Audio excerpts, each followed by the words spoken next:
we'll get you guys the recording after this. So first quick thing, and then I'll move on from the platform because this isn't really a platform demo in any way, but Wheelhouse is sponsoring this webinar. Um, we are going to be using market data from Wheelhouse. Some of this market data will be paid, but a lot of it is actually available for free. So if you're looking for some additional sources of market data, you can access that just by signing up and logging in with Wheelhouse. We'll also talk a little bit about pace and things like that. And if you need tools to see your own data really easily, we also offer a fully free full BI tool set that will show you how you're pacing, how you're doing to historicals, and can also put market data over it. It's a really great tool. It's kind of like I would call it like a key data light, but very, very specific to like revenue management tasks. So you can get to those tasks very easily. We're happy to help you get set up on that and also offer training on some processes on how to use it if you like. So feel free to hit us up afterwards. All right. Um, let's dive into some market trends. So before I do that, first question I kind of want to ask you guys is how's the year been going for you? What do you guys think is going on? Um, what have you been seeing in your portfolios? That kind of thing.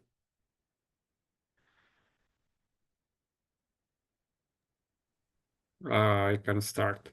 Hmm. Um, as we all know, there is tons of saturation in the market, no, for sure. Tons of listings.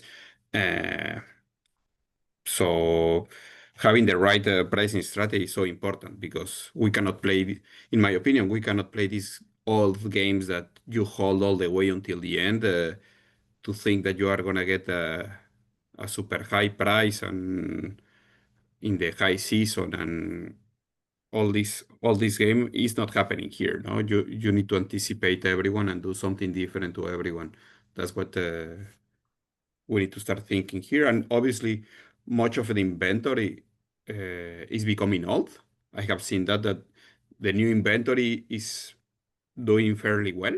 No, houses that were just decorated this year, last year, 2 years ago, they are doing fairly well. No, but obviously, properties that were doing well in 2021, 2022, that now they are from 2018, 2017, they are becoming old. So these homeowners are like, they are used to 2021, 2022 with houses from 2018. So now it's a very different situation. So we need to adjust to on that end, no? So we need to make a good differentiation of each property and be That's different in our revenue manager management strategy. Yeah, that's a really good point. I hear that actually quite a bit across the panhandle markets where they have been trying to figure out and also make really concerted efforts to get people to reinvest in their listings. Because from the revenue management side, it really ties into this focus on distribution when markets are under pressure, right? If markets are under pressure, you have to find ways to be on the first pages and to be shown by the OTAs. Part of that is price, but once the price is right for the property, the rest is something else. So that makes a ton of sense, Manuel. Um, Anyone else want to share what they're seeing in their portfolio or what their kind of experiences in the market has been so far? I'll just kind of add to that because we see the same things as that. But as well, it's been really hard for us to find a sweet spot for the owners that are expecting the high prices. And then, the market's just too saturated to grab those. And either your listing's going to sit empty or you're going to have to succumb to the lower prices. And we've had that argument pretty much all year with our owners. And they've been more frustrated this year, I think, than any year in the past, just because, especially like right after COVID, the prices kind of went back up and we thought it was going to keep going. And now it's kind of just going back down and kind of staying a little bit flat just because the market is so saturated. So that's one of the big struggles that we've had this year. Definitely. And I think that ties into, we'll take a look at something here in part of the data, but something I think that's been pretty consistent in our industry across most markets is people overpriced further out. Like the once you get outside of like a 60-day window, and this changes depending on how big your properties are, right? But in general, short-term rental pricing is too high for the consumer right now once you get like further out in the calendar. And it's very hard for this industry to like find the right pricing for where the consumer is until it's too late, right? Like people can't give up to where the consumer is actually willing to pay until it's like very short notice, and then everyone's price starts collapsing. And that's a very hard trend to kind of buck. And I don't think the market as a whole will buck that trend because there's too many competing interests. Like there's too many, like the smaller the portfolio is, the less likely you are to be more conservative further out. There's a lot of individual owners in these markets. There's a lot of new properties, and people are often like, guessing at the value of their own property, like the owners themselves. And so even though the market probably will still be in this position of like being consistently overpriced, what that does mean is that's actually an opportunity for the revenue manager, right? Because if you can spot the areas that you think you can capture more market share or demand early on, and the market itself is overpriced, you don't necessarily have to tank your price to get that inventory. But it's a tough situation, especially because pretty much across the country this year, booking windows have been shortening. Which part of that I think is our industry overprices, but there's other trends going on too that seem to be contributing to this shortening booking window. Belen, do you want to introduce yourself and maybe tell us what's going on in your portfolio? Hi everyone. Yes, I'm from I'm working on Andes STR, and we manage a kind of 60 properties in Orlando. And yes, all that you said is kind of sound the same, like I live with the pricing with our properties. Something interesting that I really wanted to know, because yeah, year over year the numbers are worse, I think, than the thing that I see in the market. But it's really interesting to see where in the market we are, and I really don't find any tool that show me that, because I know, for example, in some properties I over the market or average of the market, but then I don't know how much. So I don't know if maybe if we can go through that later, or if you have something in Wheelhouse to analyze that part. Yeah, I can talk to you about a few like methods that you might figure it out. To be perfectly frank, it's going to be fairly subjective. Unlike the hotel space where there's like very, very established kind of like brand standards and various things, our space finding a comp is really actually quite subjective. So you will find that when you hear your competitors talk about how they're doing to the market, you should always take that with a grain of salt, because you don't know if they're doing like, oh, I'll give you an example. Some people always like to compare to the entire market because we know that the market is full of unprofessionalized stuff. So generally, people are always in the 60 percentile and up, or if not the 80 percentile and up. I talk to other business owners that only ever look at the performance of like the 80th percentile and compare themselves to that. Or they say like they look for what percentile they're in. That would be so when you're doing this, I'll show you this at the end, or maybe you can grab some time with our team to talk through some different ways to do it, because there's a lot of different methods. Revenue managers in the industry haven't like standardized any specific method. So there's a number of ways people will do it specific to their organization. One way that I would usually suggest is finding a set of listings, like a large set, but still filtering it down. That is similar. So like 2 bedrooms seem to have decent performance, and see if you're in line with that. Another approach I see people do is they figure out what percentile of revenue or occupancy they're performing in, which you can do this data. You have to do a little calculations, and if you meet with us separately, we can show you. But they would look at like distributions of, let's see, RevPAR. Perfect. Say like, okay, here's the distribution of RevPAR. Where do I fall in each of these months? And you can use that to kind of figure out where you're sitting. But there are a number of methods, right? Some are easier, some are harder, some are more accurate, some are less accurate, some are actually useful for like raising money, because they're accurate in a way, but not accurate in other ways. Exactly. And the very, very basic answer I would do if you're using market data like this as a professional is I would look at the performance of the high performance group, which is the top 20% of revenue producers. And that's a good comparison, right? Because you're like, hey, how do I compare to the top 20%? That's easy to express to somebody. And usually professionals are going to operate at the higher level depending on their location.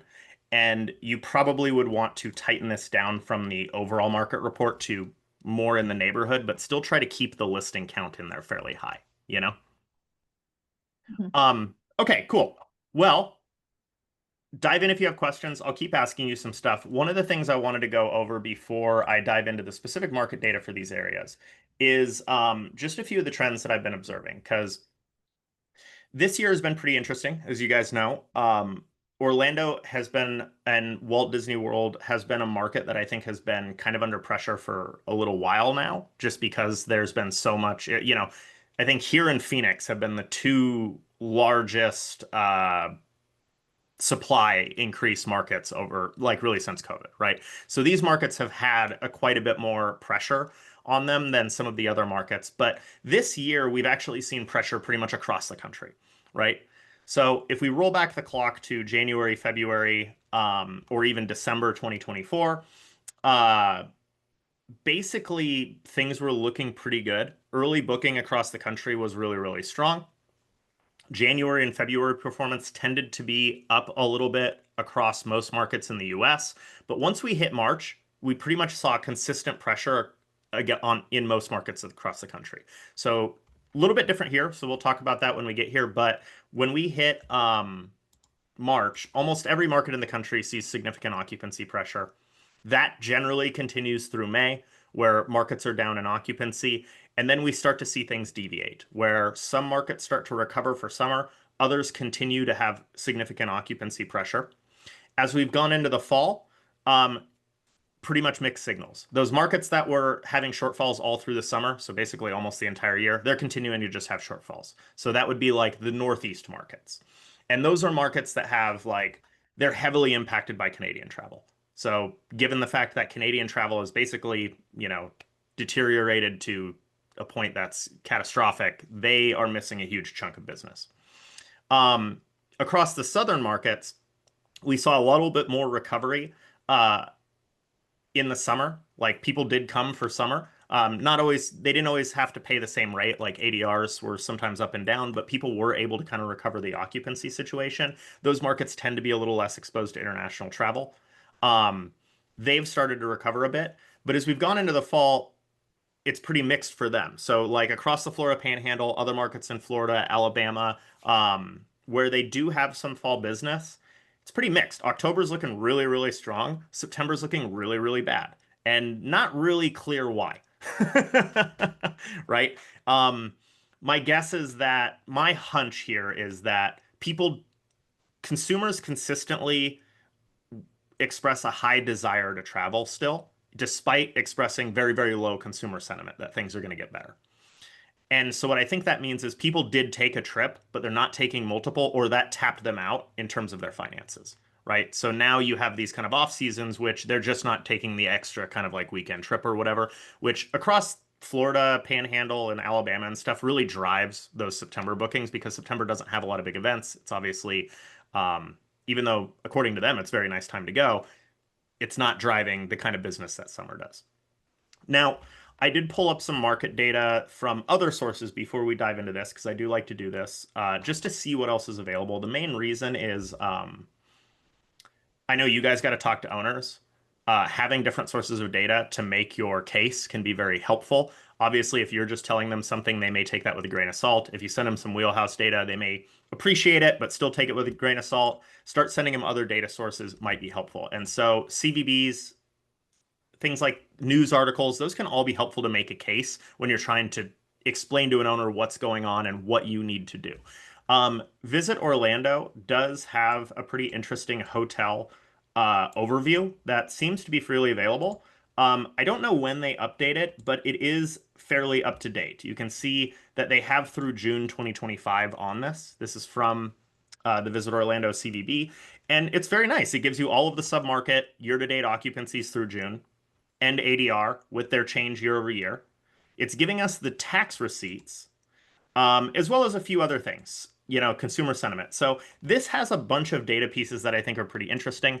One, it's giving us a submarket hotel. Hotel's going to be a little different now, but I think it's good to look at because they tend to be a little bit more stable. And it's a pretty mixed situation. There's a lot of yellow, a lot of up and down on both of these, but not clearly in the red, right? Only a few places have some down in the months, but year to date, things are, usually within a couple percent of last year, in both ADR and occupancy, whether that's up or down. So some tentative stability in the hotel market across submarkets. Very interesting to me is that tourist development tax receipts are up significantly. So that's always a sign that I look for, is those tourist tax receipts. It's not going to tell you the whole story because, right, you guys have so much more supply. For you, it might mean that you're under a lot more pressure, but the city's still making a lot of money because there's plenty of places to book, right? But that's a big indicator if that starts to dip low for you guys, I think. That is going to be a really big indicator that things are not looking good if that starts to dip. And definitely something to keep track of is those tourist tax receipts. And then we see the consumer confidence. So this is like a good one to kind of show, especially because it does get into some of the submarkets here. And again, just giving us kind of a mixed picture, right? Which I think is the story of most of the markets in the country right now. I did pull up a few other things. Reporting on Disney World's financial reports are pretty good. Again, this is going to give us kind of a mixed signal, but also something that I think is really positive, right? In the sense that Disney is doing well. Walt Disney World experiences are posting revenue growth on their domestic theme parks, particularly in Orlando. They do mention that Walt Disney World had its largest third quarter that they've had. And they continue to grow despite consumer sentiment. And they will talk about that. They're saying, hey, we understand that consumer sentiment is poor. They are still coming to our parks. And that's a good sign for continued growth. It means that if these parks are continuing to grow, then as new supply slows down, you will grow into that demand. And you have to remind your owners that to some degree, you got to be in it for the long game. Or like you said, Manuel, hey, you got to invest a little bit because there is more competition, but the business is coming if you can meet it. I believe you guys also had a new theme park open, right? That I saw a lot of news articles about really contributing to the receipts. And I think that if I recall correctly, and please correct me, the opening weekend was a little weak from a hotel occupancy perspective, but generally it seems like people are pretty optimistic that that's going to add aggregate demand to the marketplace. Last little one I have here is little bit on the other side. So this is just we can't see the whole article, but we can see the graphic, which is nice. This is from CoStar, which is a great kind of organization to follow. CoStar actually owns Smith Travel Research, which does most of the hotel data in the United States. And it's just we're just looking at the Orlando hotel pipeline. This is from earlier in the year, so keep that in mind. But Orlando has a very large pipeline for hotels. So even though vacation rental supply might be slowing, hotel supply is not. So we can expect that. You can see most of that is coming into Orlando International Drive. The one big thing to note here, though, is the under construction is still pretty low. So final planning and proposed means we're still years out from these rooms hitting the marketplace. So even though this pipeline is pretty big, it's mostly at the early phases of the pipeline. It's not in the imminent, like next year you're going to have tens of thousands or thousands of hotel rooms open. These hotel rooms are expected to open probably over a couple years, if they open at all, because these proposed ones aren't confirmed. So kind of mixed signals there, right? We've got good signs and good reporting from the parks themselves. So long term, we can probably expect that demand is continue to grow. There is going to be some increase in supply, but I actually also think it's a good sign on the long term. We know that hotel builders do a lot of financial planning or far out. So if they're building hotels and committing to building hotels, it means that there is long-term demand expectations here. In the short term, hard to know exactly how to price. Hotel performance is a little bit up and down, so it doesn't just follow what's going on in the parks. And we're still kind of at the peak of the short-term rental supply. And that means, for you guys, what do we do here? So looking at the kind of short-term rental occupancy perspective this year, we're looking at everything again. So I'm not looking at that 20%. I'll pull up that top 20% because we're going to see some differences. But we do see some similarities to what I was talking about nationwide. The big difference is you guys start the year under a little bit of pressure. Orlando's been under pressure a little bit longer. than other markets, mainly because that supply. If we go back one more year, you can see there's been pressure. Most people, when they go back 2 years, don't see the same kind of pressure. So you guys start out under a little bit more pressure due to the supply constraints. That pressure continues pretty much through the whole year. You do have a little bit of bump up in April, so Easter was pretty good, but it doesn't quite make up for the shortfall in March. But this is something that I think is generally better than a lot of other markets across Florida. A lot of markets saw a shortfall in April and then maybe barely made it, or were still a little under in April. But that makes sense. People are taking their vacation. They're going to kind of come to Disney World.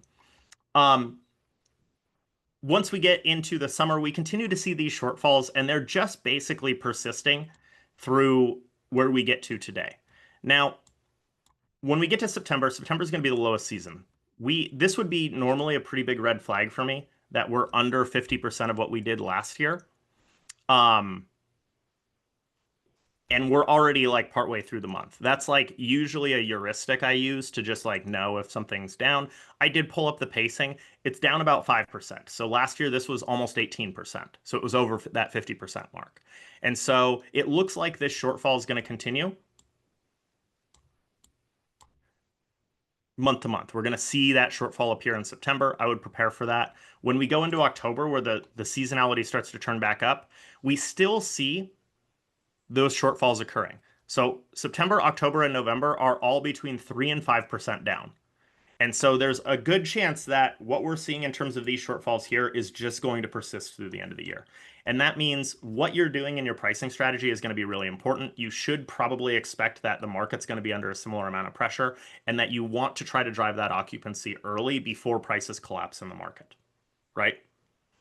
We'll talk a little bit more about pricing in a second, but what I mean there is like, when do you guys normally start cutting your rates? Quick question before going to your question. Sorry. Mhm. Do you have any data on, in average, how much the prices actually collapsed in the last 60, 45, 30, 15 days? But actual real prices, not posted prices. Or Like is the ADRs same? or Yeah, like the ADRs, depending on how close it comes to the date. Because we see in the market how the price really collapsed in the last 30 days, no?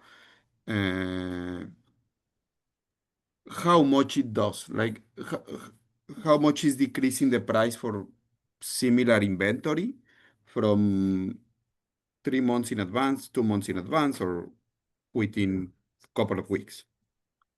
yeah, I would can get some like hints on this, but we don't have like an exact view that would show that very easily. I would have to like figure out how to calculate it Okay. from some of the data points because I'll talk through this a little bit more. This gives a nice kind of overview of like advertised rates, how rates have been advertised, whether they sold or not.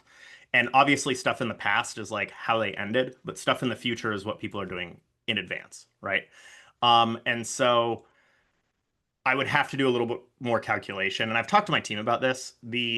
The way I would want to see it, and you can see this in your portfolio if you pull up your own reservation data. If you make a distribution chart of lead time, I wouldn't do so many buckets, maybe make those like 0 to 7, 7 to 30 or whatever, but then calculate the ADR in those buckets. Yeah, And I have that one in our portfolio, but to me it's very, very important to know the market because that's the only way to know if what I have been doing forever, it's or in the past year or any time, I'm doing it right or I'm doing a mistake, no, in the way that I'm doing my last minute price adjustments. I want to know if I'm doing too deep, if I'm being too light. I have no clue, no? yeah, so at these top level market ones, I'm focusing on the trends on like how they change. What I would suggest doing in that case is actually for your specific groups of properties, building like a more specific market set for them so that you're really looking at the similar properties, right? Because there's going to be differences within this big market. And so if we were looking, let's type this in.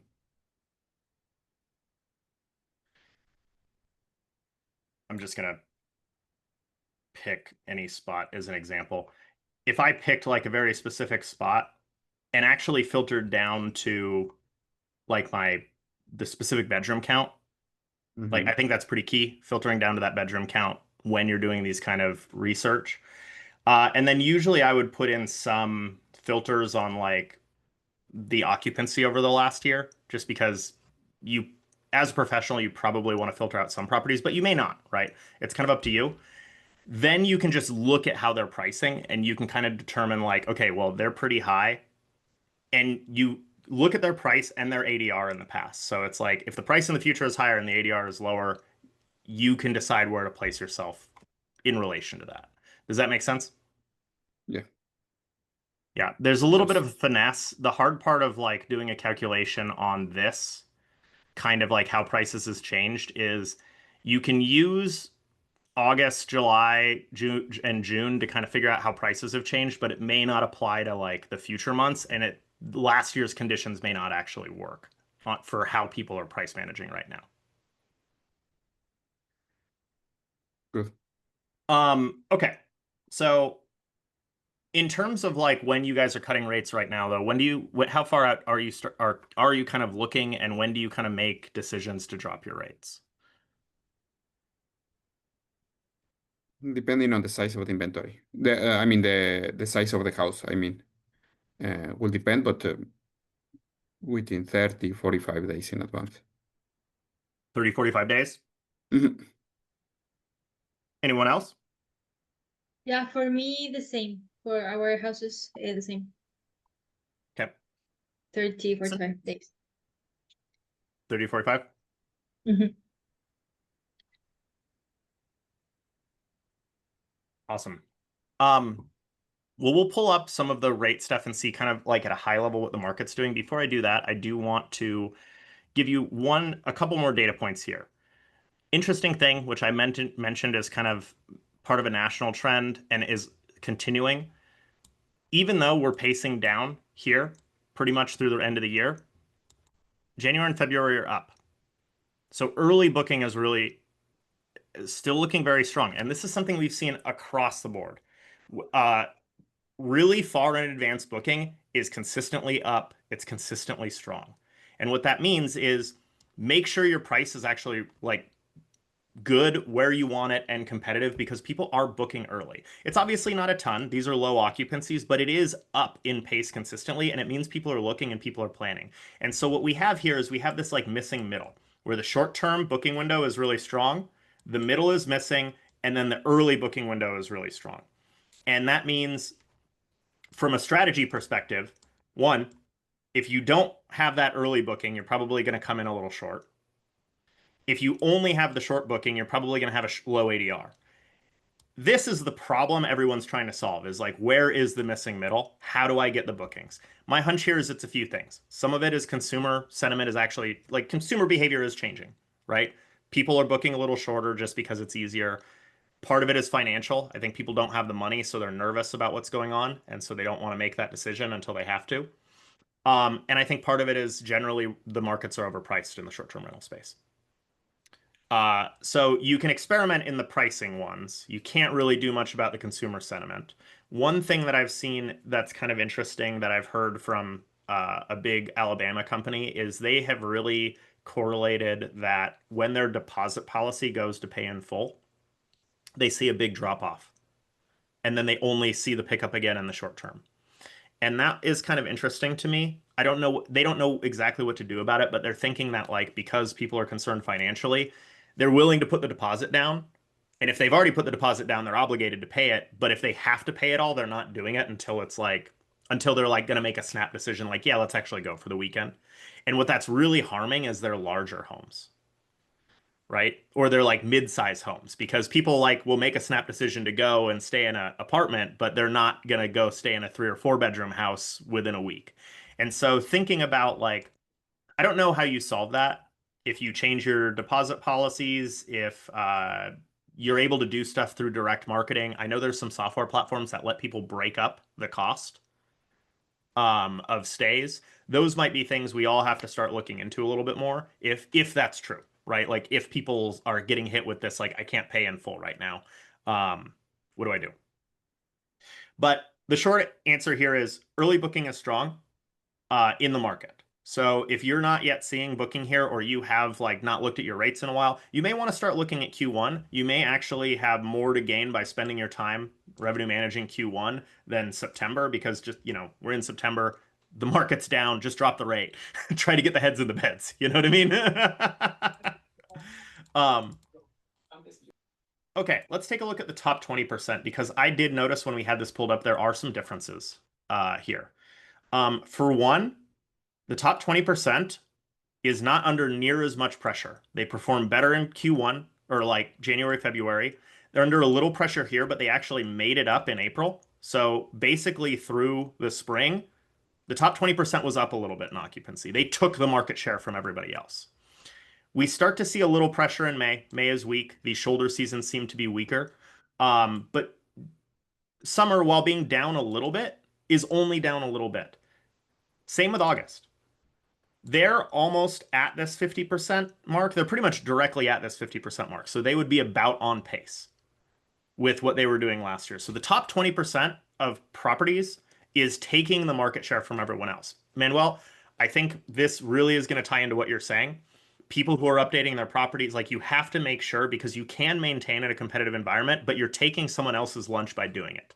And so the way to refer to owners is like, hey, dude, here's the other properties that look good. They're taking your lunch. They're all getting booked before you. And when we look at this, not everyone's getting booked this year compared to last year. That means if you're not one of those taking lunch, you're getting your lunch taken. The other thing is when we look at the asking rates.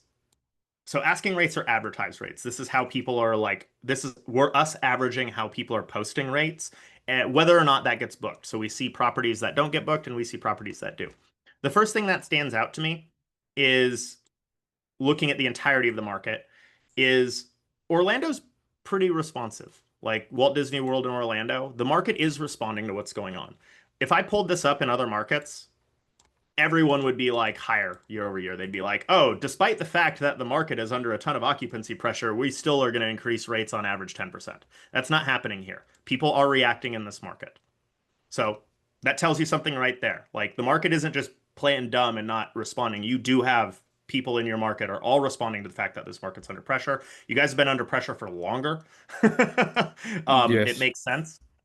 There's a few spots where people are maybe a little mismatched, but in general, these rates are falling quite a bit as they pass. But we do see them start to crawl up a little bit as we go further out. So September is still holding a little high, October is still holding a little high, November is still holding a little high. So they are dropping those in the very short term, right? It's not super short. These aren't massive, but my guess here, looking out here, this is when you really start to see like premiums where people aren't paying attention. And that's about almost 60 days for you guys. So 60 days is about where the market is competing. So if you're competing in that 60 days, you're changing prices at the same time the market's changing prices. So you're not really getting an edge, you're keeping pace, right? Unless you're dramatically dropping your rate before everybody else. So I think that's a pretty interesting thing, because you guys were mentioning the 30 to 45 days. Something to experiment with through the fall, maybe to like double that time period, but stagger down what you're doing. Like, get out into that 60-day window and start making some smaller adjustments and see if you can drive a little bit more market share. Now, if we pull up the highest performing listings, you see that they're taking that occupancy market share by being way more reactive. They're just being way more willing to post rates lower than what they were posting last year, right? And they're doing it all the way through. Like, you can see they've already just like, the top 20% is tanked September and October. They're like, we're going to take the occupancy. We're going to maintain. Like, in this drop here, it's a really big ADR drop, but my guess is they're about even with last year on RevPAR. Because even though they're giving up so much ADR, the fact that like anyone who loses a room night, that, the difference between $0 and $100 and 100 and 130 is quite a bit more, right? And you can see that they're looking out almost 90 days and starting to make these drops. It really tempers down in November. They're only down a little bit, but that's kind of the strategy I'm talking about. Like, if you're looking at it in November, those should be dropping a little bit, experimenting, see if that's adjusting your pickup.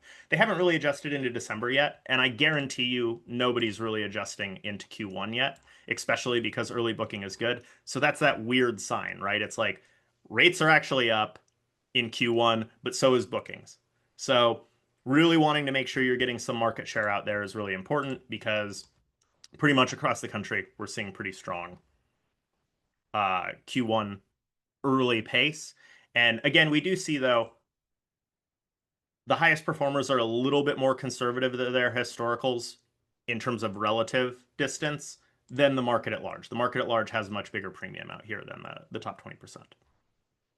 So those top 20% of listings are just in general being more conservative early. And they are getting rewarded by taking the market share, even though they're probably having to find a way to explain to their owners why their ADRs are so much lower, right? And that's the trick here.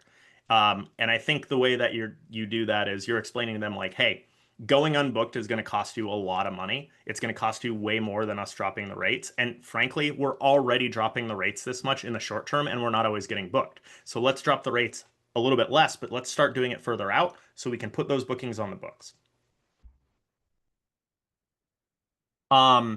Okay. Any questions or thoughts on kind of what's going on? And does that help explain a little bit, Manuel? I mean, this is like the high level trend on the rates, but I do think we touch a little bit on some of this timing because it's visible in the difference between future and past. No, no, it's great. To me, it's great to see, that I'm not yet with Wheelhouse, no? So to me, it's always nice to see confirmation of the information and see how it's looking here. We have different views in the Wheelhouse data, so to me, it's really good to look at it. I mean, I look at this every 2 times a week. Two days a week I dedicate to look at this, no? And yeah, it's very clear and actually it's very similar to what you are saying, and the strategy that you are saying is, I think, the right path. Is the right and only path that I have found right now to really get the best out of what we can, no? Yep. And there's another component to this. So this is us getting an idea of what's going on in the market. That's like the strategy. And I like to try to boil this down to owners and maybe show them the occupancy graph at least, because owners can understand an occupancy graph. If they see everything's down in the market, they'll probably be more amenable to what you're saying. But if you boil that down into just like my philosophy is 3 bullet points. Occupancy is down in the market. So what's going on? What do they see in the graph? What do you think is going on in the future? It looks like that, pacing is down. It looks like it's going to continue to be down.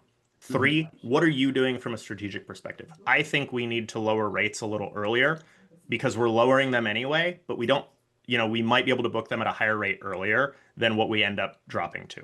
3 things, it's kind of telling you what you're going to do in a general level. If they say, yeah, go ahead and do it, you have a lot of freedom to do what you want to do. Or maybe that third piece is like, hey, things are more competitive. We really need you to update your unit because here's 3 examples of really good units in my portfolio that are all updated and they're outperforming everything else, right? So you give them the one, like, what do we do? But it's keep it really high level. You don't need to give them all the details of what you're going to do. They just need to know, like, to expect that rates might be lower than they expect. The other component to this is what is actually going on in your own portfolio's pickup. So this is not a real portfolio here. This is mine. But when you're looking at the market, you've also got to look at what you're doing, because if you're doing really well, that's going to really temper what you do, right? Like if your rates are really high, but you have properties that are booking really well, you shouldn't just cut them because the market's down, unless if you're continuing to sell. On the other end of the coin, if you're doing even worse than the market, you may need to take more drastic action earlier. And so understanding what's going on in your portfolio is really key. And the other piece here is being able to get to a granular level. So this is going to be a complicated thing to look at right off the bat, but this shows I'll switch this to occupancy. This shows my occupancy at the daily level. So I know exactly what days are selling and what days are high occupancy, because you might look at a month and say, hey, at the market level, October's down. At my portfolio level, October's a little bit down, so I'm going to drop the rate. When we go and look at this, we might say, well, October is down a little bit, but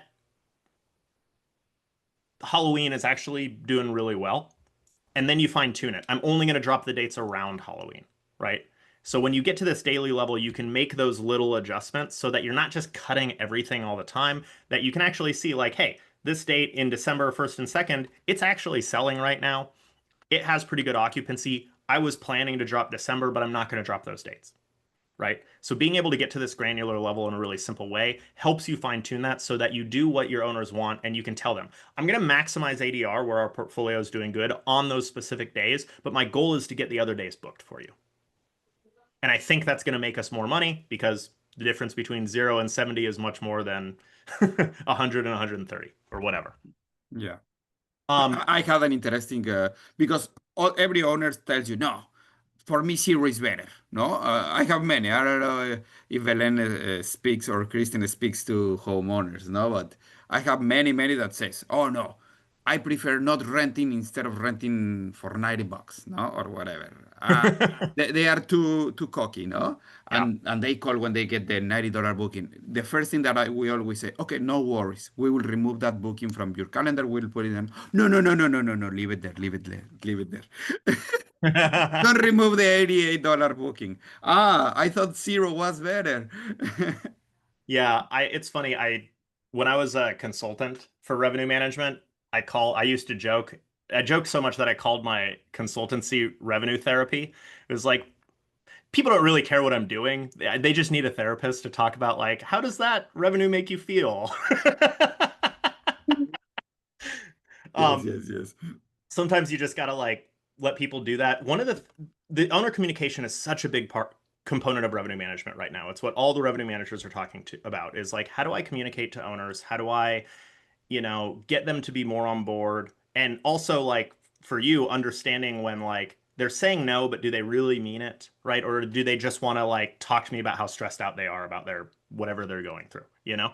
Mhm. Um, that's all hard stuff. One of the things I think that most revenue managers have started to do pretty consistently is show very show market data in a simple way. So I like just an occupancy chart, few bullet points, and give that to people regularly with a little bit of analysis of what you're doing. And you can do that all at once, right? If you keep it at the top level, it's like, hey, once a month we're going to send out an email just showing them some market data, right? Um, I've seen some people they will record if they really trust their revenue managers. They'll have their revenue managers record like a short 15-minute like walkthrough of market data and also a little bit of performance in their own portfolio to tell them what's going on and what their strategy is. And they also send that out once a month. Usually people do multiple. They're like send an email with words, do a blog post, send a little video because people will engage differently. And then the other component is if you have people like teams that talk to owners, give that information to your owners too and have your revenue team walk through it because some people actually just want to talk it out, right? And you need your owner team to be able to hit those bullet points and have them be simple enough that those people can speak to it. You know what I mean? And that I think is helping. And then like the bullet points are like, what are the basics of what's going on that I'm trying to explain to the owner, right? I also like to tie it to like, well, how do you think things are going in the economy? What are you doing when you plan a trip? Tie it back to them personally, because if they're like, well, I don't think things are very good, it's like, well, how do you think things are for our consumers? Like, this is what do you think we would do? Or what's most important to you when you're buying right now? That doesn't always work because people have different perspectives of what's going Yeah, on, or especially like what they would buy is hard because people have different perspectives of what they think value is. But that can help, especially at the macro level. Like, hey, how do you think things are right now? Do you think things are pretty good? Do you think people are willing to pay more? Do you think more people are paying more? Um, that can help because really the goal is for you to be like, hey, I think we should lower the rate a little earlier so that we're not tanking the rate in the short term and give up a little on ADR to try to drive occupancy. That's all you're trying to get to, right? Um, that can work. It's not going to work for everyone. It's a hard nut to crack. So if you guys start to find some things that work, start telling us and sharing with the community, um, because I think that's the hardest piece of revenue management right now is getting those owners, especially those owners that purchased a home. This is something else that I thought was really novel. That a team in they're out of Canada, but they own a lot of properties in not Vegas, LA. They cohort out their owners according to when they bought their homes. They started doing this after COVID, and had started doing it a little before actually. And what they've noticed in their data is that obviously the homeowners that bought in 2022, they're almost like you can't please them. They're almost insolvent in some of these markets or so are insolvent. And that for you internally is going to tell you how much resources to put into that. It's like I can't make you solvent in this market. Um, and or they may not have the money to actually update their unit or whatever. That is interesting information for you. Obviously, it may not help in your communication with them, but it may help in how much energy you're going to put into communicating with them because at the end of the day, nothing you do may make them happy because their mortgage is too high. you know? Exactly. That's a little bit of like the strategic management. I don't think the account managers really like doing that because their goal is to treat everyone, equally and well. But as a business leader or an analyst, your goal might be like, hey, instead of taking 30 calls from this person a quarter, why don't we just not do that because they're going to leave us anyway. No, no, Uh, I mean, still, if you do a better job than the rest, they know there is no other place to go. That's the good thing, no? Yeah. Yeah, and that's where sharing the market data can be helpful. It's like this is the Hmm. situation. And then when you have things like this too, if you start to get pretty savvy, I share the market occupancy, but then I'll also sometimes like share my own portfolio's occupancy at the monthly level Hmm. just to be like, hey, this is how we're doing, this is how they're doing. Sometimes that takes a little finesse. If you build your own market sets, you can see it because that's where that subjectivity of the market goes, right? Like sometimes you don't want to share that you're like, oh, we're always 80%, but the market's at 50%. And they're like, Yeah. well, I want you to compare to competitors. That's where you have to do the finesse of like, what is the market to you and what is the market to your owners? And do they know that? It's always the trick with sharing market data with people is it's very soft kind of subject. As an analyst, I think you should always explain a little bit about what the market is and be very aware that you do have some control over what you call the market. But a lot of people don't do that in the marketplace. So if your Hmm. competitors aren't doing it, you probably want to compete with whatever your competitors are doing, right? That was like when I was at Stay Alfred, we would always go to investors. And when we reported our RevPARs and our KPIs, we always reported rental revenue only because that's generally how things are done in the industry. All of our other costs were passed through. Our opponents in the raising space who are also doing urban vacation rentals, we found that they were reporting gross revenue. So investors would always be like, "Why are you making so much less?" And we're like, "What are you talking about?" So that's Yes. like the tricky strategy piece of using market data. And also for you guys keeping in mind like, hey, when owners say like, well, blah blah blah said they're making how much, sometimes you can just ask questions to make the owner realize how much more complicated it is and that they maybe like the person trying to get that home from you isn't just like obviously making more money. You know what I mean? Awesome. Well, I think I got that's what I got for you guys today. Is there anything else you would like to cover or touch on? Hmm. Not really. I mean, it's always helpful to see how others are doing, how is find new ways to do it, and or at least confirm that we are in the right in the less worse strategy, no? Yeah. I- Difficult in this market, but yeah. Yeah, Yeah. I Go was, ahead. Sorry. I was gonna say it's been really good to hear that everybody's kind of having the same struggles and it's not just us. Yeah. It's a tough year right now. I think the end of the year is going to be pretty tough. My hunch would be one of the big pieces of advice I would give is if you have homes in that like 3, 4, 5, 6 bedroom range, really adjust them further out because I think in this shoulder season, the short-term booking is actually going to be strong. People are going to be like, okay, hey, I got a little extra money. I'm going to come next weekend. But they're not going to do that for the bigger homes. And because they're like, I don't know if I want to buy something 2 months out right now, those are the ones that are really going to be hard to fill if they're not filled. You know what I mean?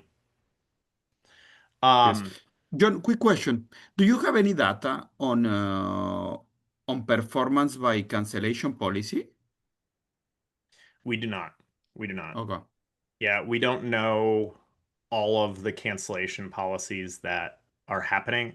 We are doing a little research on how things are canceling, and in our pricing model, we model cancellation rates as part of like how we're actually determining where to set your price. We model like what we think is going to attrition out and that's kind of being done by the machine learning, but we don't know the exact policies that are every reservation is being booked under. Okay. Okay. Okay. Okay. Yeah. Gotcha.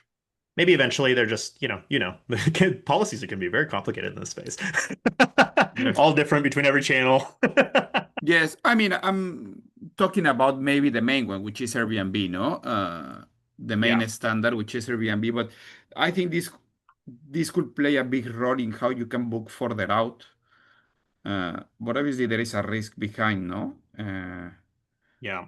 One thing I would, so Airbnb has made some pretty big changes recently. Yeah. obviously, you guys know. One of the things I would caution people to do is to just offset and mark up that fee, at least in the shoulder season.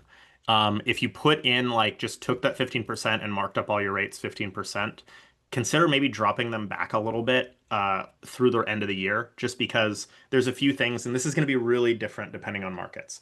My guess is in Orlando, you're probably fine just putting the rate up because the market's so reactive. We looked at the market data in Orlando. People are really responding to the rate, so they're paying attention. There are some markets where like I've talked to people, they're like, I'm going to put in that 15%. It's like, well, I think you're just going to be 15% overpriced because nobody else is changing the rate. They're not paying attention.